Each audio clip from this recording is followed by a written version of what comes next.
Hello, ഇന്ന് ഞാൻ ചിക്കൻ്റെ കരൾ വരട്ടിയതാണ് ഇവിടെ കാണിക്കാൻ പോകുന്നത്. എനിക്കൊരുപാട് ഇഷ്ടമാണ് കരൾ കഴിക്കുന്നത്. അതിനു വേണ്ടി ഞാനൊരു മിക്സിയുടെ ജാറെടുത്ത് കുരുമുളക്, വെളുത്തുള്ളി, ഇഞ്ചി, പെരുംജീരകം ഇട്ട് ഒന്ന് ക്രഷ് ചെയ്തെടുക്കണം. നല്ലതായിട്ട് അരയൊന്നും വേണ്ട.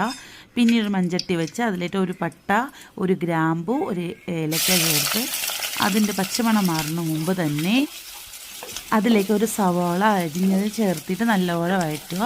അത് വഴറ്റി എണ്ണ തെളിഞ്ഞ് വരുന്ന സമയത്ത് നമ്മൾ ഈ അരച്ച് വെച്ചിരിക്കുന്ന അരപ്പ് അതിലേക്ക് ചേർത്തി ഒരു ബേ ലീഫും കൂടെ ചേർത്തി ഒരു സ്പൂൺ മുളക് പൊടി, അര സ്പൂൺ മല്ലിപ്പൊടി, 1/4 സ്പൂൺ മഞ്ഞൾപ്പൊടി ചേർത്ത് നല്ലപോലെ മിക്സ് ചെയ്യുക. അതിനുശേഷം നമ്മൾ കരൾ ചേർത്ത് ചെറിയ തീയിൽ അടച്ച് വെച്ച് കുക്ക് ചെയ്യണം. ആവശ്യത്തിനുള്ള ഉപ്പ് ചേർക്കാൻ മറന്നു പോകരുത്. നമ്മൾ ടേസ്റ്റിന് ഉപ്പ് ചേർക്കാം. എന്നിട്ട് അടച്ച് വെച്ചിട്ട് ചെറിയ തീയിൽ തന്നെ വേവിച്ചെടുക്കണേ. ഒരു 15 മിനിറ്റ് ചെറുതീയിൽ ഇടയ്ക്ക് വെച്ച് തുറന്ന് നോക്കിയിട്ട് ആവശ്യത്തിന് കറിവേപ്പില ചേർത്ത് ഒന്ന് ഇളക്കിയിട്ട് വീണ്ടും അടച്ച് വെച്ച് വേവിക്കണേ. ഒരു കറക്റ്റൊരു അരമണിക്കൂറിനകത്ത് വെച്ച് നമുക്ക് നല്ല അടിപൊളിയായിട്ടുള്ള നല്ല കുരുമുളകിൻ്റെ നല്ല ഫ്ലേവറൊക്കെ വരുന്നൊരു